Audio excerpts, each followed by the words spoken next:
Está no ar mais um da capa à contra capa na Renascença. Ao contrário de algumas ideias feitas acerca do individualismo, escreve o sociólogo Elísio Stanque que a praxe acaba por mostrar que os jovens dão importância ao grupo e de que a vida não tem muito sentido sem o coletivo. O sociólogo da Universidade de Coimbra, investigador, é autor de um ensaio da Fundação Francisco Manuel dos Santos, já publicado há algum tempo, em 2016, sobre praxes e tradições académicas. E é neste início de ano letivo também no ensino superior que queremos trazer este tema ao da capa à contra capa, esta parceria semanal da Renascença com a Fundação Francisco Manuel dos Santos. Elísio Stanque junta-se a nós, a partir da Alemanha, via Skype. Outro convidado é Bernardo Rodrigues, é presidente da Associação Académica de Lisboa, que reúne 32 associações de estudantes de várias faculdades, institutos, universidades privadas e públicas de Lisboa, numa conversa capibatina, ou não, até às 10 da manhã na Renascença.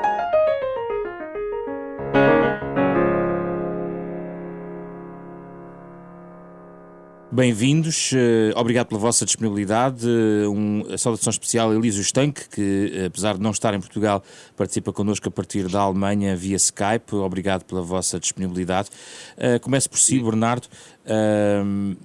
A praxe vem às notícias geralmente pelas más razões. Qual é o sentido da praxe hoje em 2019? Ora, antes de mais, muito bom dia e obrigado a todos pelo convite feito à Associação Académica de Lisboa. O que eu posso dizer relativamente à praxe, e quando a praxe é falada essencialmente nos órgãos de comunicação social, é exatamente isto que é. Não estamos a falar de praxe. Porquê? Porque a praxe, e dando o sentido e uma palavra para identificar a praxe, e digo essencialmente pela integração, ou seja, a praxe é a integração, tudo o que nós fazemos por parte de integrar os novos alunos, de receber os estudantes na própria instituição de ensino superior, é exatamente isso, é a integração e formas de integrar o estudante na própria atividade académica, e tudo o que é feito para além disso e no sentido pejorativo não é praxe. Nós não consideramos praxe, não é uma questão, é uma falta, como é que eu ia dizer, falta de autoestima, é um abuso de poder, e isso existe em todo o lado. E essencialmente a comunicação social, neste caso, acaba por pegar em coisas muito pequenas e acaba por criar um monstro relativamente ao sentido da palavra praxe, que não é isso que nós queremos dar e defendemos, e eu, neste caso particular, individualmente, defendo a praxe como ótica de integração e num sentido também dar um exemplo muito, muito prático relativamente à forma de integração e da própria praxe. Por exemplo, se temos um estudante que vem de Bragança, Porto Alegre, de um distrito que seja deslocado de Lisboa, quem é que ele tem cá para as suas lidações diárias? É através da praxe que ele vai criar essas amizades, que vai criar essas rotinas diárias, porque a verdade é esta, não é? Os colegas de turma, pode ser que haja uma amizade, mas não é uma certeza absoluta. E nós, através da praxe e das atividades criadas pela própria praxe de atividades de integração, nós conseguimos identificar essa verdade absoluta relativamente às amizades, e as amizades que nós fazemos para a vida. Porque quer a gente queira, quer não, a praxe acaba por ser muito útil no processo educativo. Já volto a si, Bernardo. Elísio Stanque, há aqui só duas notas prévias antes de lhe fazer praticamente a mesma questão. Uma diz respeito a uma intenção que tivemos neste programa de trazer alguém que conhece bem a tradição coimbrã, que é muito particular, e o Elísio Stanque nota isso também no seu estudo sobre as praxes, e portanto trazer aqui também a experiência de Lisboa contrastada, por exemplo, com a de Coimbra. E outra nota que diz respeito ao seu próprio trabalho, porque se eu lhe perguntar agora a origem da praxe, tenho a certeza que Elísio Stanque vai-me trazer um conjunto de dados muito sistematizados que estão nos seus livros e que, no fundo, dão a natureza à praxe entendida de uma forma histórica. Por isso eu vou colocar a questão no presente, Elísio Stanque. Hoje, em 2019, a praxe, como é praticada ou em Coimbra ou noutras universidades, mas pode, por exemplo, se situar em Coimbra por sendo um conhecedor muito particular dessa realidade, cumpre estes objetivos, esta ideia da integração do estudante numa realidade que desconhece? Ora bem, vamos ver. O assunto é realmente interessante, é complexo, tem uma força muito enraizada junto da juventude universitária dos dias de hoje, e portanto é um fenómeno cultural que temos que encarar com o espírito de compreender dentro dessa mesma complexidade. É impossível também falar da praxe hoje sem ter presente que há por trás de tudo isso uma longa história, não é? Uhum. E portanto, não, é óbvio que não se trata de voltar aos tempos antigos, porque a realidade hoje é de facto muito diferente e os próprios contornos que esse fenómeno tem vindo a adquirir nos últimos anos, diria até nas últimas 2 décadas, sensivelmente, digamos, são novos, são diferentes, porque a própria população estudantil também é outra, a universidade abriu-se muito mais à sociedade, há hoje muitos mais milhares de jovens oriundos das classes médias e das classes trabalhadoras que chegam às universidades e que há uma centena de anos ou mais isso não acontecia e, portanto, é preciso fazer esse diálogo com o passado para perceber que na origem, digamos, tratava-se do acesso a uma condição, a um estatuto bastante elitista, não é? E portanto, e para chegar lá, digamos, os critérios de seleção, as dificuldades eram muito mais fortes, muito mais rígidas do que são atualmente. E portanto, como acontece em muitos outros grupos, muitas outras realidades, a inserção num grupo restrito e difícil requer muitas vezes este tipo de rituais de iniciação, rituais de passagem, que acabam por contribuir de facto para a integração, porque eles são marcantes, porque eles representam, digamos assim, uma valorização simbólica muito, muito forte, inclusive da parte daquele que se disponibiliza e se candidata, digamos assim, a fazer parte desse grupo de distintivo, digamos assim. Agora, o problema, digamos, se é que é problema, é que com esta massificação do ensino superior e com o facto de se terem multiplicado muitas novas instituições públicas e privadas que se foram espalhando um pouco por todas as regiões do país, fez com que este sentido gregário, esta vontade, esta identificação com o estatuto de estudante universitário, ou até se quisermos com o estatuto de doutor, porque de facto os jovens estudantes tratam-se por doutores logo a partir do momento em que passam por essa fase inicial. Portanto, há aqui um efeito de status que simbolicamente conta bastante. Mas como isto se alargou de uma forma muito massificada, e como vivemos hoje numa sociedade muito mais individualista, muito mais consumista, muito mais desligada em termos de lógicas coletivas, este ritualismo é como que, pelo menos é essa a interpretação que eu tento imprimir nos estudos que temos feito, é como que uma espécie de compensação para esse anonimato, para esse individualismo, para essa atomização da sociedade, que o indivíduo quando partilha, quando faz parte de um jogo comporta sempre situações imprevisíveis, porventura situações de risco, situações de pressão, inclusive de pressão psicológica, e portanto quando passa por esses momentos acaba por, a posteriori sobretudo, valorizá-los muito mais e sentir-se muito mais identificado com aqueles que juntamente com ele participaram ativamente nesse processo. Mas isso quer dizer, Elísio Estanque, que é uma experiência de certa maneira hoje em dia no tal mundo do individualismo, até um pouco anacrónico, que é a fortificação, o fortalecimento, quero dizer, e a manutenção, aliás, deste tipo de tradições, em contracorrente com o individualismo que é dominante nos comportamentos, inclusive dos jovens, não é? Sim, sim, sim. Sim, de algum modo sim. Isto é por isso que, como dizia no início, e é verdade, isto demonstra que a juventude não se, digamos assim, não se realiza numa lógica puramente individualista, desligada dos outros. E, portanto, fazer parte do coletivo é absolutamente fundamental. Só que isto tem outras implicações, e eu diria implicações um pouco mais, menos bondosas do que aquilo que estamos aqui a falar e menos bondosas do que aquilo que o Bernardo inicialmente referiu. Porque uma coisa, digamos assim, digamos, é o discurso de quem participa, de quem promove, de quem está por dentro e de quem, obviamente, faz a apologia de todo este ritualismo.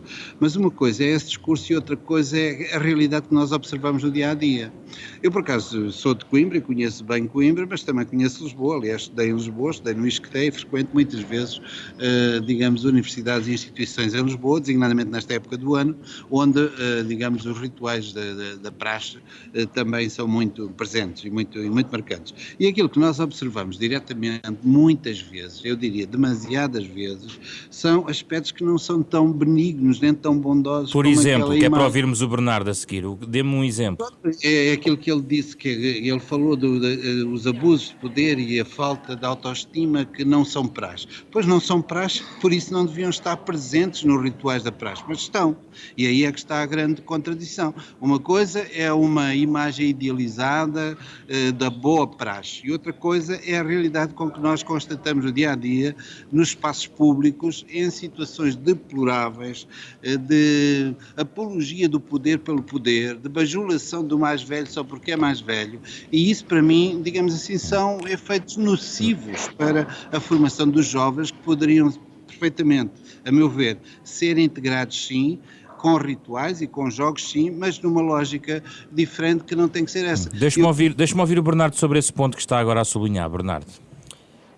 Pronto, relativamente a isso, há de facto esses casos que também se passaram essencialmente também na própria universidade onde acabei por estudar, mas lá está, isso acabamos por, se fizermos um sentido de comparação relativamente a outras profissões, a outros setores e a tudo mais, sabemos que nem tudo é bom e sabemos que Mas também... uma coisa é uma humilhação pública num espaço público, muitas vezes acontece. Não acredito que muitas vezes aconteça, acredito que já tenha acontecido. E por aí...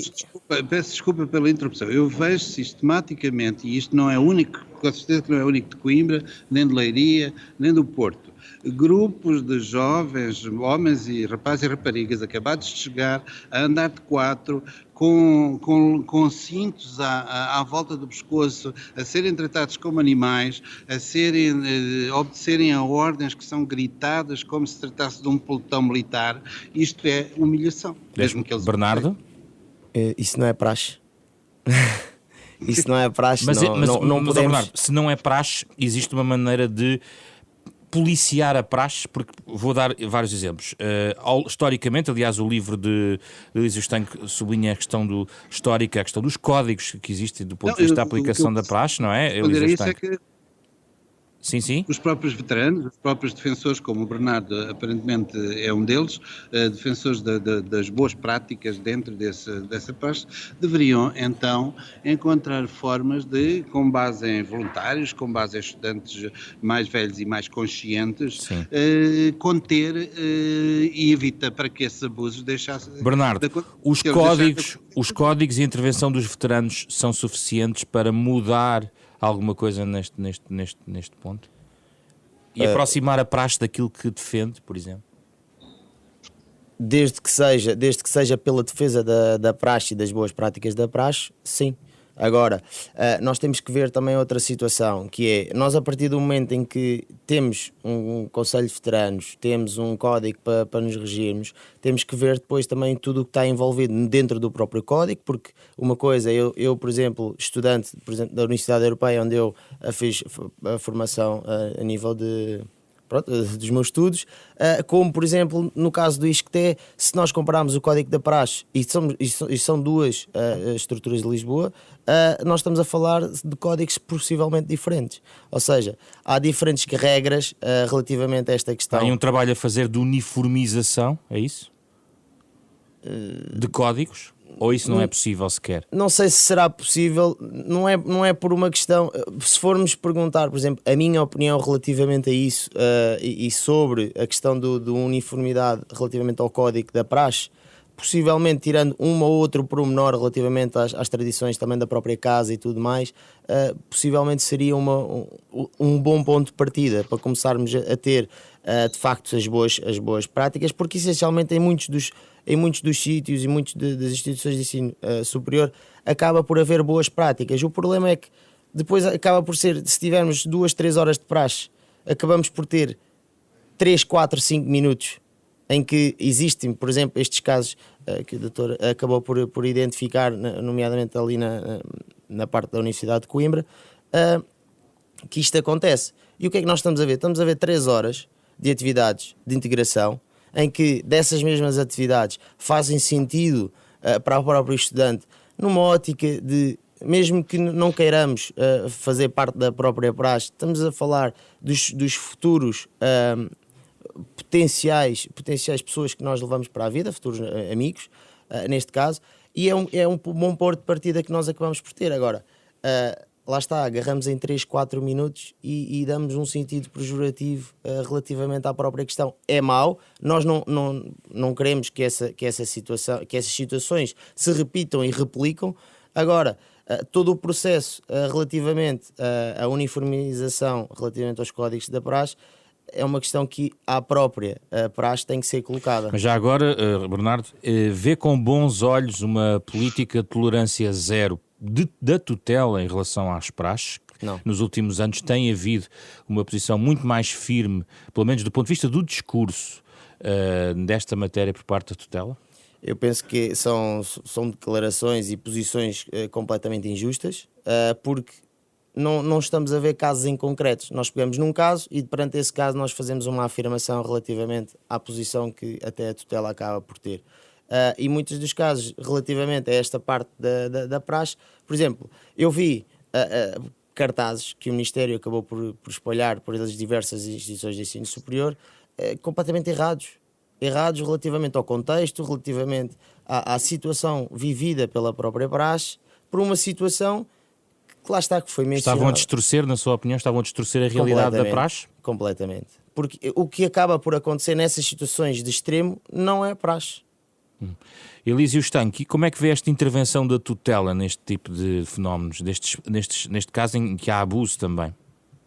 Eu acho que devemos lembrar o seguinte: uma coisa são as intenções das pessoas, outra coisa é o significado objetivo e concreto que os comportamentos e as práticas adquirem, e nomeadamente o significado simbólico que determinado tipo de práticas transmite para a sociedade mais geral.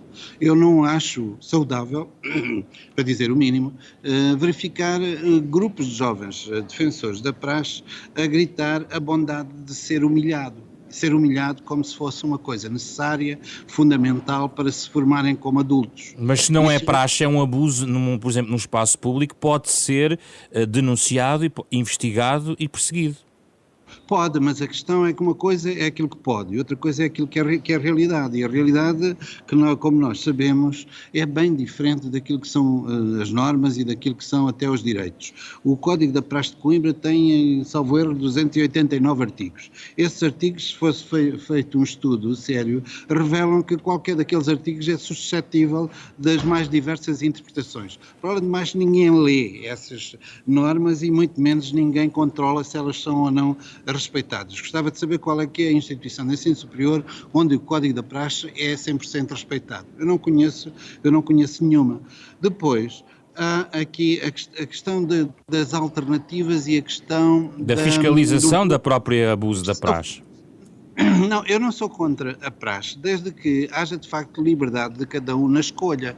E o problema é que neste momento, enquanto as instituições de ensino superior não forem capazes de promover mecanismos de recepção, de integração, que inclusive podem também comportar aspectos lúdicos, aspectos formativos, da área cultural, etc., que disponibilizem à chegada das universidades as mesmas oportunidades de escolha por parte dos estudantes, ou vão por aqui, ou vão atrás dos colegas, não há de facto voluntarismo nesta, a praxe é voluntária na teoria.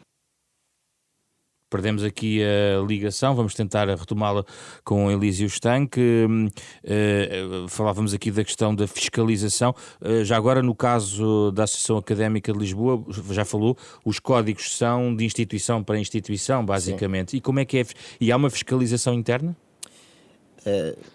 Lá está, não tenho conhecimento das diversas instituições para falar relativamente acerca disso. Agora, tocando ali um ponto que há bocado o doutor estava de facto a mencionar, há aqui de facto uma situação que tem que ser explícita, dita, e acho que é neste ponto que a comunicação social pode intervir num sentido positivo para a causa, e a própria tutela e as instituições de ensino superior por igual forma, que é o aluno ou o estudante ou o caloiro, como se costuma dizer, no sentido, numa forma de sentido de integração e integrar a própria praxe, pode-se recusar a fazer certas atividades. A questão é se haverá alguma retaliação por se recusar a participar. Eu posso lhe dizer que eu próprio recusei fazer 2, 3, 4 atividades porque senti que eu não tinha condições para fazer aquela, ou que não queria, ou que não, já estávamos a exceder um limite, porque depois também as próprias pessoas que estão a ser praxadas têm que também ter essa capacidade de absorver e de limitar onde é que se excede e onde é que não se excede, onde é que eu posso fazer e não posso fazer. A própria fiscalização é relativo. Porque nós hoje em dia temos fiscalização e mesmo assim há formas de contornar a própria fiscalização em todo lado, em todo o setor. Elísio Estanque, houve aqui uma interrupção quando estava a levantar aqui um conjunto de argumentos, queria que continuasse essa argumentação. Estamos a falar da forma também como tudo isto é fiscalizado. Eu penso que é possível, se houver realmente, em primeiro lugar, um entendimento sério da importância do fenómeno, um entendimento e um reconhecimento do significado desse momento iniciático para a própria identidade de cada instituição. E, portanto, eu acho que sim, acho que os órgãos do governo das universidades devem trabalhar juntamente com os representantes dos estudantes, nomeadamente no associativismo académico, no sentido de prevenir esses abusos, que eu acho que são muitos e são, pelo menos simbolicamente, são extremamente preocupantes, porque de facto se houver condições para que os estudantes, digamos, sejam integrados no sentido de uma maior, digamos, responsabilização quando chegam à universidade, já não existe essa tendência atual que é, digamos, a tentação para que o estudante novato, digamos assim, como se chamava antigamente, ficar totalmente disponível para fazer tudo aquilo que o dito, por exemplo, padrinho, lhe pede para fazer. Repare que quando as praxes são convocadas, os rituais da praxe não perguntam aos jovens se querem ou não querem, se estão a esta hora ou se estão a outra, simplesmente emitem uma ordem e os outros é suposto terem que cumprir. E esse tipo de imposição, esse tipo de hierarquia rígida, por muito bondosas que sejam as intenções, eu não duvido que as intenções até serão, de um modo geral, bondosas, mas o efeito concreto eu acho que é cada vez mais hostil, pelo menos aos olhos da sociedade, daqueles que estão de fora e que observam constantemente em todas as cidades muitos dessas exibições públicas que são extremamente preocupantes. Mas eu também não sou favorável a uma proibição, digamos assim. Eu acho que deve haver uma pedagogia mais ativa, juntamente da parte dos órgãos de governo das universidades e dos responsáveis. Mas a autorregulação da praxe, na sua perspectiva, é insuficiente. Pelos vistos está a ser, até agora eu não vejo grandes, quer dizer, é verdade que não têm surgido casos violentos mais chocantes como aconteceu, como foi realmente o caso da tragédia do Meco. Mas a questão simbólica também tem importância na sociedade. Eu não gosto nada de ver aquelas jovenzinhas de 18 anos a gritar obscenidades do pior que se pode imaginar em plena rua, em pleno espaço público. Onde é que isso é edificante? É edificante para quê? Os vários grupos fazem, essa linguagem sexista é presente, é permanente. Há até uma espécie de um concurso entre as várias faculdades. Isso não melhorou, Elísio Estanque? Eu não vejo grandes melhoras a esse nível. Ao nível da violência física, talvez. Ao nível da violência, que eu considero violência simbólica, e que muita gente considera, não vejo realmente que a coisa esteja em vias de extinção ou de apaziguamento. Bernardo, melhorou algo ou não? Eu penso que sim, essencialmente de uma forma geral, e tendo em conta os acontecimentos que houve, nomeadamente muitos ligados a essa vertente do Meco, houve algum cuidado, e foi numa altura até que eu acabei por ingressar no ensino superior e presenciei essa parte evolutiva que a praxe acabou por ter. Acho que de facto há esses processos abusivos, e que, como eu estava a dizer anteriormente, penso que seja uma ótima forma de começarmos também a comunicar para fora, essencialmente para informar as novas pessoas, os novos estudantes, de que tudo o que seja exceder o próprio limite da própria causa, não faz, não participa, diz: eu recuso-me a participar nesta atividade. Gostava de ouvir, Bernardo, na parte final agora da nossa conversa, temos já os minutos finais, em relação a outra matéria um pouco mais ampla, que não tem só a ver com a praxe, mas tem a ver com uma leitura que pode ser feita a partir dos dados, e ela é feita sobretudo aqui por Elísio Estanque, e eu coloco já ao Bernardo esta questão, que tem a ver com o seguinte: há de facto uma capacidade de mobilização, começámos por falar nisso, em relação a este tipo de tradições, ao contrário do individualismo da sociedade hoje em dia. Mas depois, por exemplo, Elísio Estanque coloca esta questão que mas por outro lado há uma indiferença dos jovens em relação à vida pública e até a uma certa intervenção cívica nesta matéria. Alguma coisa aqui não bate certo? É só uma questão de mobilização pela festa? Falta o outro lado? Como é que, agora já do ponto de vista do que é ser estudante universitário, do ponto de vista da juventude, o que é que está aqui a falhar e se reconhece que há aqui uma falta de continuidade na mobilização desta geração para algo que vá para lá do divertimento e do companheirismo, e que passe já para a questão do envolvimento social e de intervenção cívica? Bernardo? Nós de facto temos vários grupos de praxe em Lisboa em que há essa vertente cívica, cultural.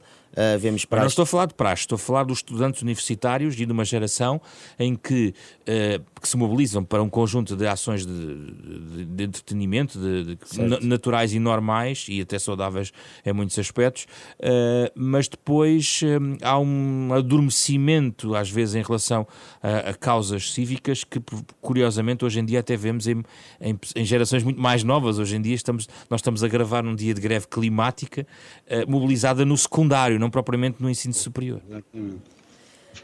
Relativamente a essa questão da educação cívica, relativamente à própria geração, nós temos várias gerações enquadradas no próprio ensino. Temos a geração dos anos 90, a geração dos milénios, em que estas gerações têm todas as ferramentas de pesquisa, todas as ferramentas de sabedoria na própria à frente, no telemóvel, no computador, o que seja. Não é como nós tínhamos nas gerações antepassadas, que chegávamos a ir às bibliotecas, etc, etc.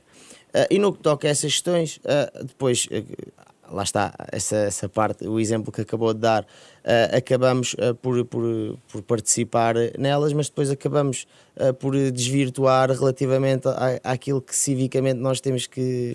Tem noção que o estudante universitário ou dirigente associativo como o Bernardo hoje em dia está muito diferente do âmbito da ação de quem era dirigente associativo nos anos 60 em Coimbra nas lutas académicas, ou até nos anos 80 e 90 houve uma grande mobilização à volta da questão das propinas, do acesso ao ensino superior, que hoje em dia parece completamente completamente fora do panorama, pelo menos de intervenção cívica? Eu acho que isso tem a ver também com a parte da geração educativa que acabamos por ter, ou seja, e voltando um bocado atrás, relativamente ao 25 de Abril, de lá para cá, nós criámos uma sociedade em que há uma vertente democrática da qual nós somos livres de fazer todo o tipo de raciocínios, pensamentos, etc, etc, e dar-nos a nossa opinião, que também é vinculativa, e relativamente a essa questão, nós acabamos por ser entre aspas, e contra mim falo, desligados relativamente a essas questões de ir. Mas essa é a sociedade em geral, não é só a parte da geração. Porquê? Porque antigamente havia qualquer conflito, qualquer ponto menos positivo, o estudante sair à rua. Neste momento isso não acontece, e também tem a ver um bocado com o que vem de há uns anos para cá relativamente ao Tratado de Bolonha, que encurtou de facto essa vertente da licenciatura relativamente ao estudante do ensino superior, e que o estudante do ensino superior já não está há 5, 6, 7 anos no ensino superior, e está há 3 anos, e muitos desses 3 anos acaba por estar a trabalhar, acaba por estar a fazer o seu estágio para depois entrar no está menos metido da universidade, é isso? Eu penso que o estudante hoje em dia vai à universidade para ter a sua aula, toma o seu café, se tomar, e retoma a sua vida normal. Penso ter sido fiel à sua tese, Elísio Estanque, por economia de tempo.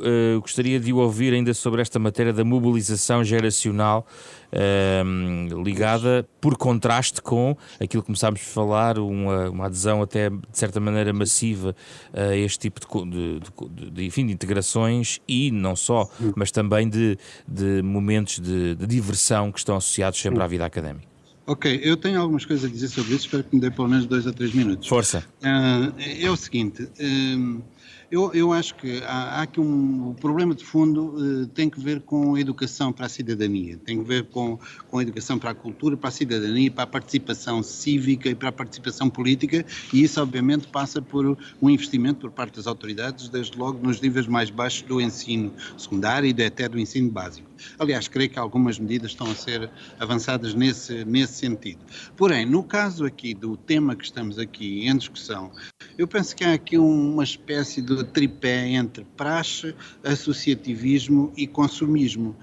Ou seja, o associativismo académico, e eu claro que falo tendo em conta Coimbra, mas não será a exceção, não será o caso único. Há uma lógica perversa em que a dinâmica das praxes acaba por estar ligada ao próprio processo de construção de públicos, de apoios, de candidaturas para os organismos da associação, para os núcleos de faculdade, para a associação para a associação académica no seu conjunto, ou para as federações académicas, porque é a partir das amizades, dos laços de confiança, dos laços de tutela que se estabelecem no contexto da praxe, que depois vão selecionar os fiéis, os seguidores do proponente A, B, C ou D. E, portanto, em vez de ser com base na discussão pública, com base nos valores, com base no pensamento acerca da universidade e do futuro dos estudantes e do emprego, etc., é muitas vezes com base nesses laços de afinidade e nesses laços de tutela. E depois, isto resulta também, em termos da relação das associações com as universidades, em determinadas instituições, numa lógica de cooptação, ou seja, aqueles que são hoje dirigentes estudantis, mais tarde vão ter, muito mais provavelmente do que os outros, uma oportunidade de se lhes ser oferecido um emprego, um lugar de destaque, uma posição, enfim, e uma oportunidade, seja no setor privado, seja no setor público, e muitas vezes até dentro da própria universidade. E isto canibaliza, de alguma maneira, a autonomia, a liberdade, a irreverência e a capacidade de luta dos estudantes das atuais gerações, ao contrário daquilo que aconteceu no passado. Isso é um aspecto. O outro aspecto é realmente a lógica do consumo. Associados aos rituais, às festas estudantis, há toda uma série de investimentos, de marcas de cerveja, que têm acordos, que têm o exclusivo da venda desta ou daquele tipo de bebida nos espaços académicos, e isso contribui para quê? Contribui não para estimular a cidadania, mas, pelo contrário, para anulá-la. Contribui para a alienação, contribui para estimular a dependência dos consumos de diversos tipos por parte desta juventude, que assim, digamos, a consequência de tudo isto é o desligamento em relação às instituições, em relação à democracia, em relação à participação, seja a participação eleitoral, seja a participação cívica ativa, porque a democracia não é apenas aquilo que o Bernardo há pouco falou. Claro que temos liberdades, mas não, a democracia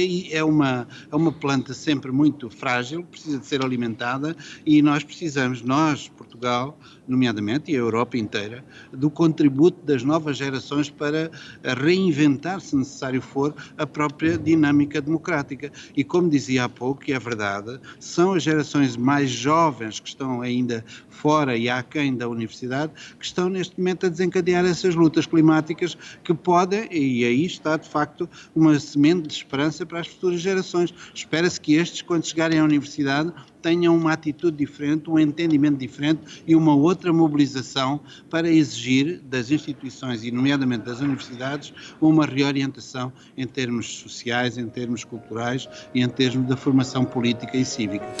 Vamos terminar o nosso programa. Querem deixar alguma sugestão em relação a algum tipo de leitura ou algum tipo de suporte adicional para desenvolver este tema? Quem estiver a ouvir e estiver interessado em estudar um pouco mais este fenómeno ou perceber melhor na realidade como é que ele se articula, comece por si, Elísio Estanco, muito rapidamente. Eu sugiro desde logo o livro que saiu o ano passado, e neste momento está a sair também um artigo na revista Análise Social, que é um livro coletivo, chama-se Caloiros e Doutores, editado pela Mundos Sociais, editora do Isqueté, onde participa João Teixeira Lopes, João Mineiro, eu próprio, João Sebastião, e portanto que eu acho que será uma leitura informativa, objetiva e sociológica daquilo que é o fenómeno das praxes. Portanto, é aconselhável que defensores ou críticos da praxe possam informar-se de uma forma mais consistente acerca deste fenómeno. Bernardo Rodrigues. Eu, por acaso, trouxe aqui um relatório final relativamente à praxe como fenómeno social, que até o próprio professor acabou por participar. E acho que estas 273 páginas são de leitura que nós possamos observar relativamente ao próprio fenómeno da praxe e mesmo as leituras nas diagonais que muitas vezes acabamos por deixar e dar relativamente aos livros e a este tipo de documentos. Deixo de facto esta recomendação de facto para quem não conhece a história da própria praxe e a própria investigação relativamente. Obrigado, Bernardo Rodrigues e Elísio Estanco, obrigado pela vossa participação neste da Capa à Contra Capa, uma parceria da Renascença com a Fundação Francisco Manuel dos Santos, para ouvir sábado às 9h30 da manhã, também nas plataformas digitais habituais, em podcast, também em rr.sap.pt, um programa com a genérica original de Mário Laginha, que vai ouvindo em fundo e que nos conduz ao fim desta edição, que foi preparada por Ana Marta Domingues, Carlos Vermelho, André Peralta e José Pedro Frazão. Regressamos na próxima semana, no dia de reflexão para as eleições legislativas, com um outro tema em aberto na sociedade portuguesa.